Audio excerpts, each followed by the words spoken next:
اعوذ باللہ من الشیطان الرجیم بسم اللہ الرحمن الرحیم۔ السلام علیکم ورحمۃ اللہ وبرکاتہ۔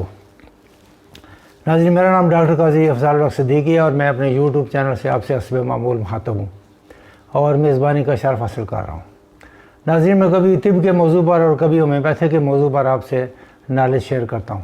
امید ہے آپ کی معلومات میں خاصا اضافہ ہوتا ہوگا۔ میرے ساتھ جڑے رہیے اور میرے لیکچرز جو معلوماتی ہیں سنتے رہیے، انشاءاللہ آپ کو بہت زیادہ فائدہ ہوگا۔ آج میں آپ سے ایک دوائی جس کا نام کالیفاس ہے کے بارے میں آپ سے نالج شیئر کروں گا، اور پھر آپ کو پتہ چلے گا کہ ہومیوپیتھک میں کس قدر قیمتی ادویات موجود ہیں۔ قیمتی سے مراد مہنگی نہیں بلکہ قیمتی یعنی امپورٹنٹ ادویات کی بات ہو رہی ہے۔ تو آئیے ٹاپک کی طرف کہ کالیفاس ہے کیا چیز۔ آپ نے کئی ہومیوپیتھک ڈاکٹروں سے کالیفاس کا ذکر سنا ہوگا، ہو سکتا ہے کبھی آپ نے کھائی بھی ہو، کیونکہ ہماری روزمرہ پریکٹس میں اکثر اوقات اس کی ضرورت پڑتی ہے۔ ناظرین، کالیفاس پوٹاشیم فاسفیٹ سے بنتی ہے۔ اس کا کیمیائی فارمولہ K2HPO4 ہے۔ یہ سفید رنگ کا بے بو اور نمکین ذائقہ والا نمک ہے، کبھی کھلی ہوا میں پگھل جاتا ہے، یہ پانی میں حل ہو جاتا ہے اور مگر الکوہل میں حل نہیں ہوتا اور معمولی سی حرارت پر پگھل جاتا ہے۔ یہ فاسفورک ایسڈ اور پوٹاشیم ہائیڈرو آکسائڈ یا پوٹاشیم کاربونیٹ کو ملانے سے بھی اثر ہوتا ہے۔ ناظرین، یہ دوا بائیو کیمک ادویات کے موجود ڈاکٹر سوشلر نے طب کی دنیا کو دی ہے اور احسان کیا ہے۔ ہم عمومی ڈاکٹر سوشلر کے شکر گزار ہیں کہ انہوں نے ہمیں ایک بہت اہم دوا سے متعارف کرایا ہے۔ یہ دوا خوبیوں سے مالا مال ہے۔ سوشلر صاحب کا یہ ماننا ہے کہ پوٹاشیم فاسفیٹ انسانی رطوبات یا یوں کہیے کہ رطوبات زندگی اور ریشوں میں خصوصاً دماغ، اعصاب، عضلات اور خون کا جزو ہے۔ تمام ریشے بنانے والے مادے اس نمک کو قائم رکھتے ہیں اور نشو و نما کی تمام رطوبات کو بھی اس کی ضرورت ہوتی ہے۔ اس لیے ہم کہہ سکتے ہیں کہ ریشے بننے کے لیے پوٹاشیم فاسفیٹ کی اہم ضرورت ہوتی ہے، یعنی اعصاب کو کالیفاس کے نمک کی بہت زیادہ ضرورت ہوتی ہے۔ کالیفاس ریشوں کو فاسد ہونے سے محفوظ رکھتی ہے، اور فاسد ہونا یا بوسیدہ ہونا کالیفاس کا ایک مخصوص فعل ہے۔ اگر جسم کے اندر کالیفاس کی کمی ہو جائے تو کیا ہوگا؟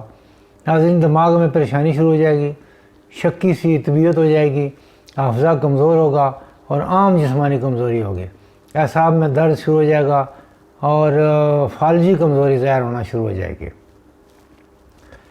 کالیفاس دوائی کی اہمیت اگر چند الفاظ میں بتانی ہو تو ہم کہہ سکتے ہیں کہ دماغی اور اعصابی کمزوری یعنی عضلاتی کمزوری۔ کالیفاس کا اثر دماغ، اعصاب اور عضلات پر ہوتا ہے۔ خون کے ذرات اور نشو و نما پر بھی اثر کرتی ہے، جس سے تحریک پیدا ہوتی ہے۔ مختصر یہ کہ دماغ کی کمزوری کالیفاس کو طلب کرتی ہے، یعنی کالیفاس دیں تو دماغ کی کمزوری دور ہو جاتی ہے۔ رطوبتوں میں تعفن ہونا، بوڑھے آدمیوں کی کمزوری، متعفن اور مردے کسی بو والے اسہال اور تپ مرغہ کی کیفیت میں اس کا استعمال اکثر ہے۔ کمزوری اور تھکن بالخصوص نوجوانوں کے لیے بہت مفید ہے۔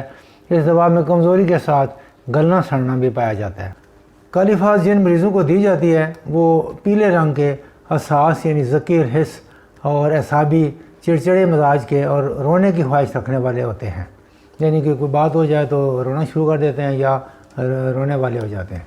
کھانا کھانے کے بعد جب آرام کا وقت ہوتا ہے تو ان کی تکلیفات بڑھ جاتی ہیں۔ سردی سے نفرت کرنے والے، بے حد کاہل اور سست لوگ جو ٹھنڈی ہوا سے سکون پاتے ہوں۔ مریض تھکاوٹ کی شکایت کرتا ہے۔ یہ تھکاوٹ دماغی اور جسمانی ہو سکتی ہے۔ خون کی کمی ہو یا نہ ہو، قوت حیات کی کمی ضرور ہوتی ہے۔ جب اس دوا کی آزمائش کی گئی، یعنی ہومیوپیتھک تھیوری کے مطابق، تو آزمائش کنندگان میں سخت تھکاوٹ، کمزوری اور ہاتھ پاؤں کانپنے لگے۔ زندگی ایک وبال بن گئی، گوشت پوست بھی جاتا رہا۔ ہم روزانہ ایسے مرد و خواتین کو دیکھتے ہیں جو کسی بھی وجہ سے اپنی صحت تباہ کر چکے ہیں اور رطوبات زندگی کی کمی کا شکار ہیں، یا اس کمی سے پیدا شدہ کمزوری کی وجہ سے اپنی صحت تباہ کر چکے ہیں، اور نیز ذہن بے چین اور اعصابی خوف، خواب غفلت میں گم، لوگوں سے ملنا جلنا پسند نہ ہو، شدید سستی اور بہت حساس جو فوراً ذرا سی بات پر چونک پڑتا ہو، چڑچڑاپن، رات کو ڈر لگتا ہے، حافظہ ختم ہو جاتا ہے، معمولی محنت بہت بڑا کام محسوس ہوتی ہے، کاروبار کے بارے میں ناامیدی، شرمیلا پن، گفتگو کرنا پسند نہ کرے، سر کی پشت پر درد ہوتا ہے، لیٹنے، اٹھ کر کھڑا ہونے اور بیٹھنے اور اوپر دیکھنے سے چکر آتے ہیں، نیز دماغ میں خون کی کمی، طالب علموں اور تھکے ہوئے افراد کا سر درد جو چلنے سے کم ہو، معدہ میں خالی پن کا احساس، یہ تمام علامات کاری فاس کو طلب کرتی ہیں، یعنی کاری فاس دینے سے یہ تمام بیماریاں یا علامات دور ہو جاتی ہیں۔ ناظرین، لفظ بیماری کا ذکر صرف آپ کو سمجھانے کی خاطر کیا ہے، ورنہ ہومیوپیتھک میں بیماری کا نہیں بلکہ علامات کا علاج ہوتا ہے، اور یہ سب علامات جن کا میں نے ذکر کیا ہے یہ کاری فاس سے درست ہو سکتی ہیں۔ قوت یاد میں کمی اور کمزوری کا مظاہرہ اس وقت ملتا ہے جب وضع حمل کا دورانیہ طویل ہو رہا ہو، مریضہ کمزور ہو مگر بچہ جو ہے وہ ڈیلیور نہ ہو رہا ہو، غشی کسی کیفیت ہو اور ڈاکٹر آپریشن کی رائے دینے پر مجبور ہو چکے ہوں۔ ایسے وقت میں کاری فاس کی چند گولیاں یا ایک قطرہ مریض اور لوائقین کو شکریہ ادا کرنے پر مجبور کر سکتا ہے، یعنی ڈیلیوری نارمل ہو جاتی ہے۔ اگر حمل کے 7ویں 8ویں ماہ میں کالی فاس 6S کا استعمال کرایا جائے تو وضع حمل کے وقت زچہ اور بچہ دونوں محفوظ رہتے ہیں۔ پھر بچے کی پیدائش کے بعد یا اسقاط حمل کے بعد کمزوری یا بدبودار سیلان ہو، یعنی تعفن پایا جائے تو کاری فاس دوا بنتی ہے۔ ایسی حالت میں یہ دوا سلفر، پائروجینیم اور گن پاؤڈر جیسا کام کرتی ہے۔ جسم کے کسی بھی مخرج سے بدبودار تعفن پھیل جائے، اس لیے یہ دوا ڈفتیریا میں بھی مفید ہوتی ہے۔ ہر دفعہ کھانے کے بعد آنے والے بدبودار دست جن کا رنگ سنہری زرد ہو اور پاخانہ کی مسلسل حاجت بنی رہے تو یہ دوا کالی فاس مفید ہے۔ کالی فاس اعصابی بدہضمی کو رفع کرتی ہے۔ ڈاکٹر نیٹنگ لکھتے ہیں کہ نامردی کے لیے عجیب ترین دوا ہے، اور ایسی نامردی جس کے لیے کالی فاس دوا ہو سکتی ہے وہ ہے ساتھ کمر درد ہو، بے خوابی ہو اور گردن کی پشت میں درد ہو، نیز پیشاب کی زیادتی اور فاسفیٹ کا آنا بھی موجود ہوتا ہے، تو کالی فاس دوا جو ہے وہ امپوٹنسی میں کام کرتی ہے، یعنی ایسی نامردی میں جس کے ساتھ یہ علامات موجود ہوں مفید ہے۔ ایک اور خاص بات ہے ناظرین، وہ یہ ہے کہ کالی فاس کا مریض ٹھنڈے پانی کی اور سرکہ کی اور مٹھائی کی خواہش کرتا ہے۔ کھانے کے بعد معدہ اور آنتوں میں تکلیف ہو جاتی ہے اور کھاتے وقت فوراً اسہال بھی ہوتے ہیں۔ ناظرین، ایسا مریض جو کھلی ہوا سے نفرت کرے کیونکہ ہوا کے جھونکے سے تکلیفات بڑھتی ہیں، رش اور کسی حرکات پائی جاتی ہیں، مزید اعصابی دردوں اور ادرنگ میں بہترین کام کرتی ہے۔ عموماً یہ دوا چھوٹی طاقتوں میں استعمال کی جاتی ہے، مثلاً 3X، 6X یا 12X میں۔ 6X کی 4 گولیاں دن میں 4 مرتبہ لی جا سکتی ہیں، یہ چوسنے والی گولیاں ہوتی ہیں، پانی کی ضرورت نہیں ہوتی۔ ناظرین، دوا خالی پیٹ لیں یا کھانے سے آدھا گھنٹہ قبل لیں یا کھانے سے آدھا گھنٹہ بعد لیں۔ 6X کی گولیاں دن میں 4 مرتبہ لی جا سکتی ہیں، لیکن ڈاکٹر کے مشورہ سے اونچی طاقت میں مثلاً 200 یا 1000 طاقت میں بھی بہت مستعمل ہے اور بہت اچھا کام کرتی ہے۔ اب میں باقی جسمانی علامات کا تذکرہ کروں گا جہاں کالی فاس مفید ہوتی ہے، مثلاً نظر کی کمزوری میں اور تھکن کے بعد بینائی کے نقائص، پپوٹے ڈھلک جائیں، کئی دفعہ پپوٹوں کا فارج ہوتا ہے تو ڈھلک جاتے ہیں تو مفید ہے۔ کانوں میں گنگناہٹ ہو کہ اس کی آوازیں آئیں، اور ناک کے کسی مرض میں بدبودار اخراج ہو یا بدبو آتی ہو تو کالی فاس دوا ہوگی۔ سانس بدبودار ہو، مسوڑوں سے خون نکلتا ہو، مسوڑے نرم ہوں، مسوڑے بدبودار ہوں تو کالی فاس ہی دوا بنتی ہے۔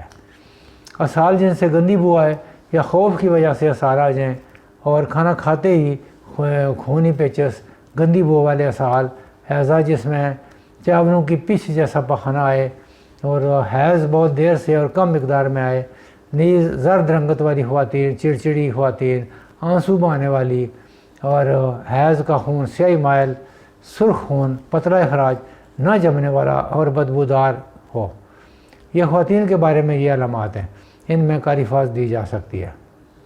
بچوں یا بڑوں میں رات کو بستر میں پیشاب نکل جائے، پیشاب کی نالی سے خون آئے، پیشاب کا رنگ بہت زرد ہو تو کالی فاس مفید دوا ہے۔ سیڑھی چڑھنے سے سانس پھولے، دمہ ہو تو بھی کالی فاس بہت اچھی دوا ہے۔ اس کے علاوہ ناظرین، کونیوں، گھٹنوں اور ٹخنوں پر خارش کے دانے ہوں، رات کو متلی اور قے ہو، آنکھیں کھولنا مشکل ہو، چکر آتے ہوں، تو کالی فاس مفید دعا ہے۔ ناظرین، آپ نے دیکھا کہ کالی فاس کتنی اہم ہومیوپیتھی کی دعا ہے جو بے شمار کمزوریوں کو دور کرتی ہے، اور اس کی خوراک میں آگے بھی بتا چکا ہوں، 4 گولی 4 مرتبہ چوسی جا سکتی ہے، چاہے آپ 3x لیں یا 6x لیں یا 12x لیں۔ تو یہ بھی پاکستان کی بھی ملتی ہے اور جرمنی کی بھی ملتی ہے۔ جرمنی کی کوئی 350 کے لگ بھگ ہے، اور پاکستانی 100-120 روپے کے لگ بھگ ہے۔ کام دونوں کرتی ہیں اور بہت اچھا کام کرتی ہیں، 1-2-3 ماہ تک کھائی جا سکتی ہے۔ امید ہے ناظرین آج کا نالج شیئرنگ پروگرام آپ کو بہت پسند آیا ہوگا، اور کالی فاس کے بارے میں آپ کو اچھی معلومات ملی ہوں گی۔ ڈاکٹر قاضی افضال الحق صدیقی کو اجازت دیجیے، اپنا خیال رکھیے اور میرے چینل کا بھی خیال رکھیے، اور انشاءاللہ پھر حاضری ہوگی۔ پاکستان زندہ باد۔